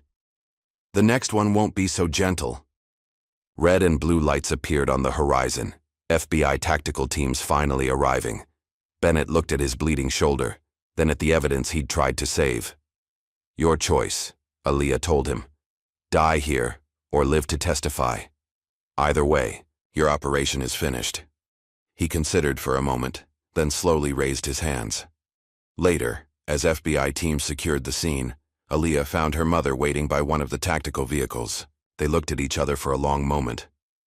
A military consultant? Margaret asked pointedly. Mom, my daughter, the Navy SEAL. She shook her head, but there was pride in her eyes. We are going to have a very long talk about keeping secrets. Aaliyah couldn't help smiling. Yes, ma'am. Dawn was breaking over Brookhaven as the last of Bennett's men were taken into custody. The other hostages were reunited with their families. Sarah Williams hugged her sister Elena, both crying with relief. Cole? Aaliyah asked as Lena approached. FBI has him. Most of his officers surrendered when they saw which way the wind was blowing. The rest won't get far. The evidence? Naomi's already releasing it. Newspapers, TV stations, federal authorities. Everyone gets copies. No one can bury this. Aaliyah watched the sun rise over her hometown. The corruption that had poisoned it was exposed, its perpetrators facing justice. But Bennett's words haunted her. This was bigger than Brookhaven. What now, boss? Calloway asked, joining her. She thought about the other towns like Brookhaven, the other corrupt officials and traffickers still operating in shadows. Now, she said, we get back to work. The storm had passed, but there would be others, and Aaliyah Carter would be ready for them all. The raid on the cartel safe house came at dawn, 3 days after Bennett's capture. Aaliyah led her team through the pre-morning gloom, approaching a seemingly abandoned lakeside mansion that satellite imagery had revealed as a key data storage location. Inside those walls lay the digital heart of the trafficking operation. Servers containing years of records, transactions, and blackmail material. Security system bypassed, Lena whispered through the radio, her fingers flying over a specialized tablet. External cameras are looped. You've got 4 minutes before their failsafe kicks in. Aaliyah signaled to Calloway and Grayson. They moved like shadows across the manicured lawn, years of special operations training evident in every silent step. The mansion's occupants had no idea they were coming. The element of surprise their greatest advantage against the cartels. Professional security force. The first guard never saw them coming. Grayson's precise chokehold rendered him unconscious before he could reach his radio. They secured him with zip ties and moved deeper into the property. 2 tangos on the back. Patio, Calloway reported through their tactical net. Armed with submachine guns. Professional stance. Probably ex-military. Take them, Aaliyah ordered. The team moved with practiced coordination. Suppressed weapons coughed in the dim light, and both guards dropped without raising the alarm. But they weren't the real target. Inside, they encountered 3 more security personnel, all dealt with silently and efficiently. The mansion's lower level was clear within minutes, leading them to their primary objective, a sophisticated server room hidden behind a false wall in the library. Jackpot, Lena said, as she connected to the systems. They've got everything. Here, financial records, shipping manifests, client lists. This isn't just about Brookhaven. They've got operations in dozens of ports. Download everything, Aaliyah commanded. Grayson, watch our backs. James, with me, we sweep the upper floor. But before they could move, Naomi's voice crackled through their comms. Breaking news hitting now. Stories gone viral. Every major network is picking it up. The team had been busy since the lumber mill raid. While FBI teams processed Bennett and his captured mercenaries, Naomi had been organizing the evidence into a devastating exposé. Now, that story was exploding. Across the media landscape. How bad? Aaliyah asked. Nuclear, Naomi replied. 3 senators implicated, dozen of judges, police chiefs in multiple jurisdictions. The Port Authority director just committed suicide in his office. Stock prices for maritime logistics solutions are in free fall. They'll try to contain it, Grayson warned. People this powerful don't go down easily. He was right. Already, their surveillance had picked up increased chatter. Private jets filing sudden flight plans, bank accounts being emptied, documents being destroyed. The corrupt network was trying to dismantle itself before investigators could follow the threads, but they were too late. Ethan's voice joined the conversation. FBI just launched coordinated raids in 12 cities. Federal prosecutors are unsealing indictments. No one's burying this. A noise from above caught their attention. Someone was moving rapidly through the mansion's upper floor. Multiple targets, Calloway reported, checking thermal imaging. They're grabbing something from the master suite. More evidence, Aaliyah concluded. Don't let them destroy it. They bounded up the grand staircase, weapons ready. 2 men in expensive suits were frantically stuffing documents into briefcases while a third covered the door with a military-grade assault rifle. The firefight was brief but intense. The guard was good, special forces training evident in his tactics, but Aaliyah and her team were better. When it ended, 3 suspects were in custody, and the documents were secure. These are ledgers, Lena said, examining the papers. Detailed records of payoffs, blackmail, political contributions. They've got dirt on everyone. Get it all to Naomi, Aaliyah ordered. Every piece adds weight to the story. The sun was fully up by the time they finished securing the mansion. FBI evidence response teams arrived to process the scene, adding to the mountain of documentation being assembled against the conspiracy. Back at their temporary command center, Naomi had transformed a wall into a complex diagram of connections. Photos, documents, and strings linking players in the criminal network. At the center was Marcus Bennett, now singing like a bird in federal custody. Bennett's testimony is opening everything, she explained as the team gathered. He's naming names, providing account numbers, revealing the whole structure. Says he'd rather talk than end up dead in his cell. Smart man, Grayson commented. His former employers aren't known for leaving loose ends. What about Cole? Aaliyah asked. Still in custody, Ethan replied. Most of his officers have turned state's evidence trying to cut deals. The ones who ran are being rounded up by federal task forces. The evidence from the mansion's servers proved devastating. It revealed a criminal empire spanning the entire eastern seaboard, a sophisticated network of corrupt officials, compromised law enforcement, and international criminals working together to move weapons, drugs, and human trafficking victims through American ports. Look at these shipping manifests, Lena said, scrolling through downloaded files. They were moving everything. Russian weapons, Chinese drugs, people from all over the world, using legitimate cargo as cover. And making a fortune doing it, Calloway added. These offshore accounts hold millions, all carefully hidden behind shell companies and fake charities. But the conspiracy hadn't just relied on greed. A folder labeled Insurance contained thousands of photographs, videos, and recordings, blackmail material on judges, politicians, business leaders. Anyone who might have exposed the operation had been compromised or threatened into silence. They've got a Supreme Court justice, Naomi said in disbelief, examining one file. These photos. No wonder he kept ruling in their favor on maritime cases. The scale of corruption was staggering. Port authorities had been bribed to ignore suspicious cargo. Customs officials were paid to lose paperwork. Police departments were funded to provide security and cover-ups. Politicians received campaign contributions to block investigations. It's like a cancer, Ethan observed, spreading through every level of the system. Not anymore, Aaliyah said firmly. Naomi, make sure every piece of evidence gets to the right authorities. Multiple copies, multiple agencies. No one can bury all of it. But even as they worked, their surveillance picked up disturbing chatter. Private security contractors were being hired in unprecedented numbers. Known assassins were booking flights to the East Coast. The conspiracy's hidden masters were preparing to silence anyone who might testify. They're desperate, Grayson noted. Desperate people make mistakes. Or become more dangerous, Lena countered. These people aren't used to losing control. A priority alert flashed across their monitors. Sarah Wilson, the FBI agent who had helped expose the operation, had narrowly escaped an assassination attempt. 2 gunmen had attacked her safe house, but her protective detail had fought them off. They're targeting witnesses, Aaliyah concluded. Everyone who might testify needs protection now. Already coordinating with the Marshal Service, Ethan reported. But they're stretched thin. Too many people to protect. Then we help. Aaliyah turned to her team. Lena, get me everything on potential threats, hired guns, contract killers, anyone they might use. Grayson, coordinate with your security contacts, set up safe houses and extraction routes. James, we need weapons and gear. What about the evidence? Naomi asked. Keep releasing it.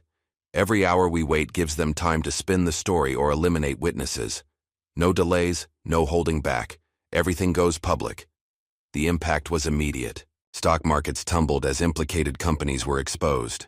Political offices released hasty statements distancing themselves from the scandal. Law enforcement agencies launched internal investigations. But the most dramatic reaction came from the criminal organizations themselves. The conspiracy had maintained an uneasy peace between rival cartels and smuggling operations. With that structure crumbling, old enmities resurfaced. Gang war breaking out in Boston, Lena reported, monitoring police channels. Cartel gunmen hitting rival operations in New York.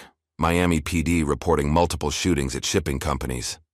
They're turning on each other, Grayson observed. Every criminal organization connected to the ports is trying to grab territory before someone else does. Let them fight, Aaliyah said. Makes it harder for them to target witnesses. More FBI raids were launching across the country, targeting locations identified in the seized documents.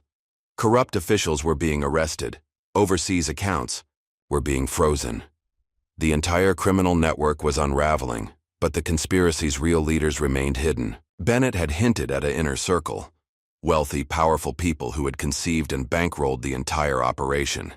They were the ones hiring assassins, trying desperately to maintain control.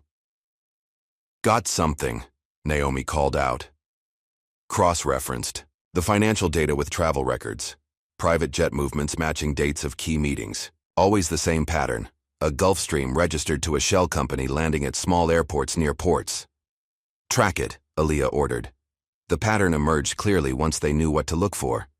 The jet had visited every major port city where the conspiracy operated, always just before new smuggling routes were established or law enforcement was compromised. Aircraft scheduled to land tonight, Lena reported.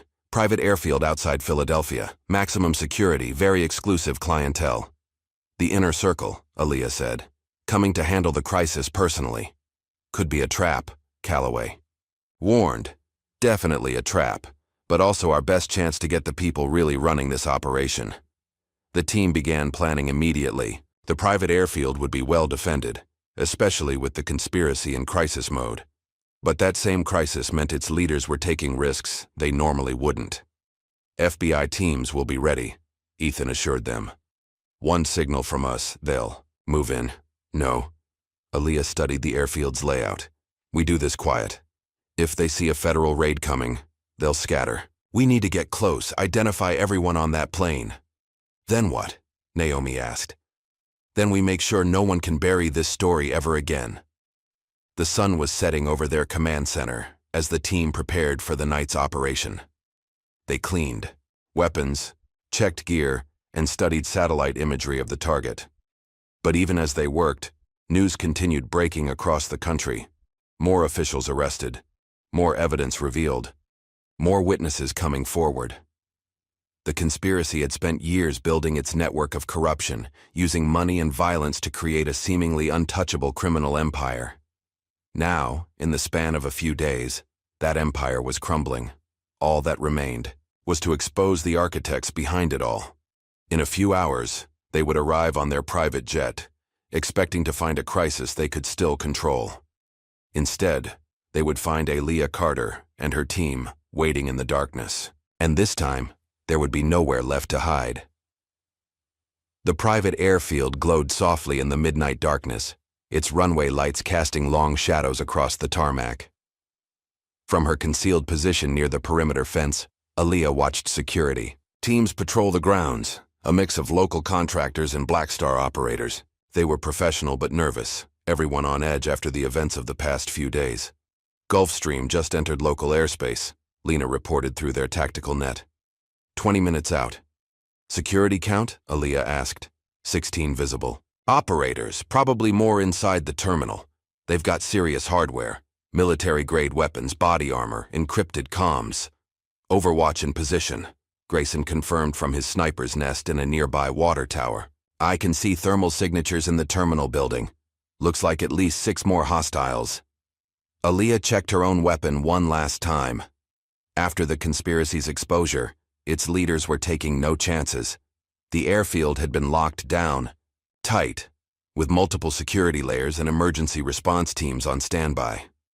Remember, she told her team, we need positive identification of everyone on that plane. Photos, video, everything. These people have spent years hiding in shadows. Tonight that ends. FBI teams are staged 5 miles out, Ethan added through the comms. They'll move on your signal, but only after we have hard evidence. The conspiracy's inner circle had remained frustratingly anonymous throughout the investigation. Even Bennett Sassat's testimony only hinted at their identities. Wealthy, powerful figures who orchestrated everything from a distance. Tonight's emergency meeting was their first mistake. Movement at the terminal, Calloway reported. Staff rolling out the red carpet. These people like their luxury, even in a crisis. Naomi, you reading this? Cameras are active, the journalist confirmed from their mobile command center. High-resolution video feeding straight to secure servers. No one can erase this evidence. The Gulfstream appeared as a distant light in the sky, growing larger as it approached. Security teams moved with practiced efficiency, forming a protective MI corridor from the runway to the terminal. Whatever happened next, the conspiracy's leaders weren't taking chances with their safety. Lena, status on those security systems? Almost there. Got it. Their internal network is compromised. I can see everything. Cameras, door controls, communications. Want me to kill the power? Not yet. Let them land first. We need faces. Thurby, private jet touched down smoothly, its engines winding down as it taxied toward the terminal. Ground crew rushed to position the boarding stairs while security teams maintained their protective perimeter. First vehicle approaching, Grayson reported. Armored SUV, diplomatic plates, 4 more behind it. A convoy of black vehicles had emerged from a private hangar, forming up near the plane. More security personnel deployed, creating multiple layers of protection around the arrival zone. Coming down the stairs now, Calloway said. First subject. Holy shit. Aaliyah's tactical scope confirmed his surprise. The man descending from the plane was immediately recognizable. William Bradford, the senior senator they'd already linked to the conspiracy. But he wasn't alone. Multiple subjects exiting, Lena reported, her camera capturing everything. Confirming identities. Senator James Morrison, Maritime Commission. Judge Anthony Reynolds, Federal Appeals Court. Diana Blackwood, CEO of Atlantic Shipping Corporation. One by one, the conspiracy's architects emerged. Power brokers who had orchestrated years of corruption and human trafficking finally exposed to the light. Last passenger, Grayson called out. Male, elderly. Wait, that's... Former Vice President Richard Stevens, Aaliyah finished grimly. The man who had shaped maritime policy for over a decade was here, directly implicated in the criminal empire. Jesus, Naomi breathed. No wonder they could bury everything. With connections at that level. Not anymore, Aaliyah said firmly. Lena, cut the power. Now. The airfield plunged into darkness as the main power failed. Emergency lights kicked in, casting weird shadows across the tarmac.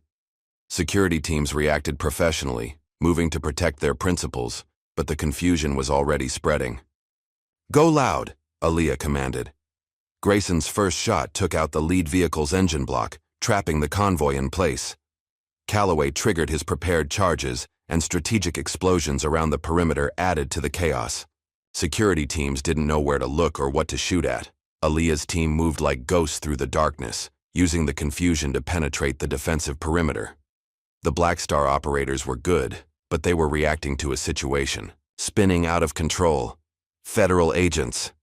The FBI's voice boomed through loudspeakers as tactical teams suddenly appeared, having used the chaos to approach undetected. This facility is surrounded. Lay down your weapons. Some security teams tried to resist. Gunfire erupted across the tarmac as others attempted to get their principals back to the plane. But the conspiracy's carefully planned escape was collapsing into chaos. Aaliyah moved through the firefight with lethal precision. A Black Star operator raised his weapon at her, too slow. Her double tap dropped him as she advanced. Another tried to block her path and learned why Navy SEALs were considered among the world's deadliest close combat fighters. Subjects are splitting up, Grayson reported. 3 heading for the hangars, others falling back to the terminal. James, take the hangars, Aaliyah ordered. Lena, lock down the terminal. No one leaves. She spotted Senator Bradford making a run for it, 2 bodyguards providing cover fire. Her team's response was immediate and overwhelming. The bodyguards went down under precise fire, leaving the senator exposed. It's over, she told him, weapon trained on his chest. Unless you want to explain to voters why you're having a shootout. At a private airfield, more FBI teams were swarming the facility now. The remaining security forces, seeing the situation was hopeless, began surrendering. Even hardened Black Star operators knew when a fight was lost. Clear, the call echoed, across multiple channels as federal agents secured the area. One by one, the conspiracy's leaders were taken into custody. Senators, judges, executives, all headed for federal detention, but the former vice president was nowhere to be found. Got movement, Lena called out. Underground parking level. Looks like Stevens had an escape tunnel prepared. Like hell, Aaliyah snarled, sprinting for the access door. She took the stairs 3 at a time, hearing engines roar beneath her. The parking garage was dimly lit, but she could see a vehicle attempting to access a concealed exit. Not today.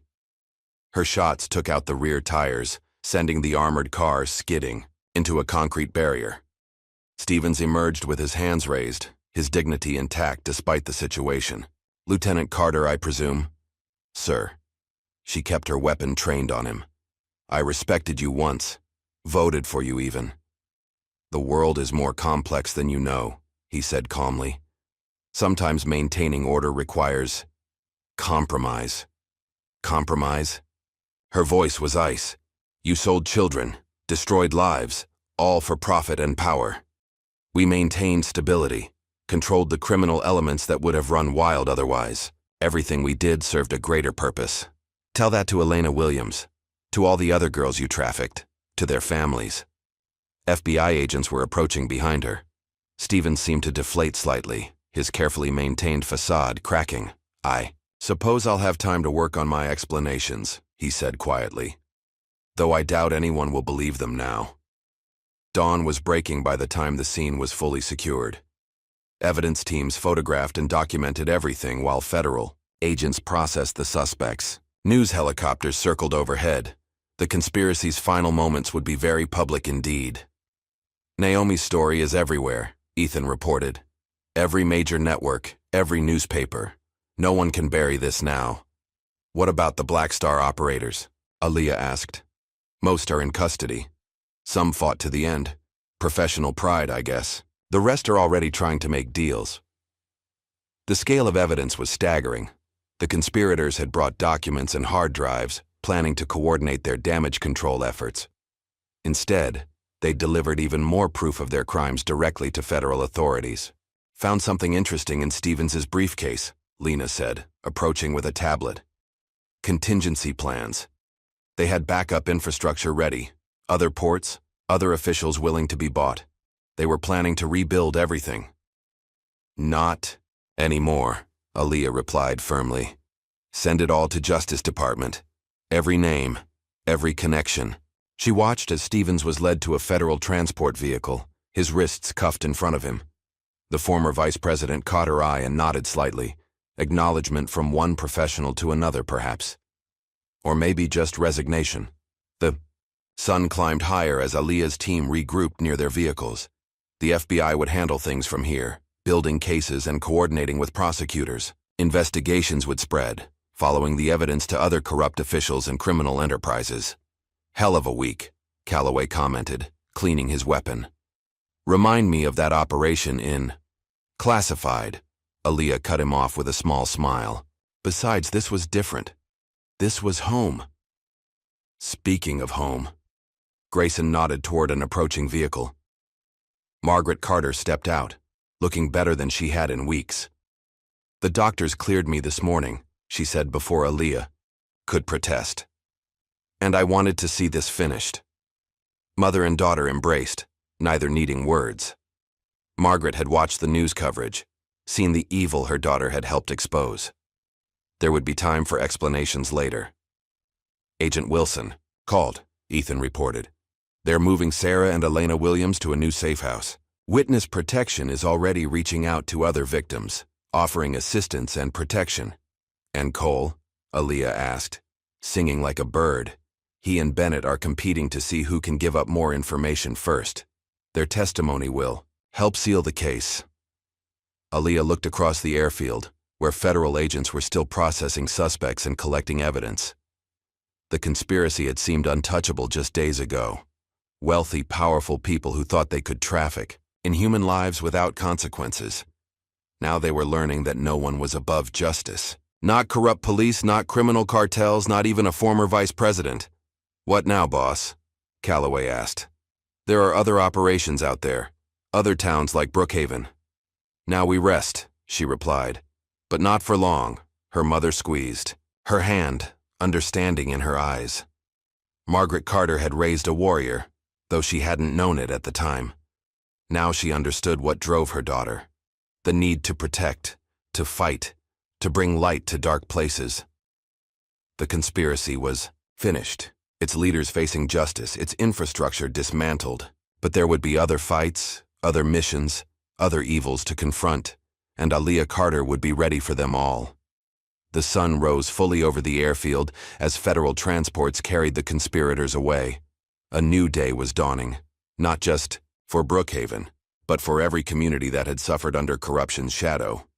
It was a good day to be on the side of justice.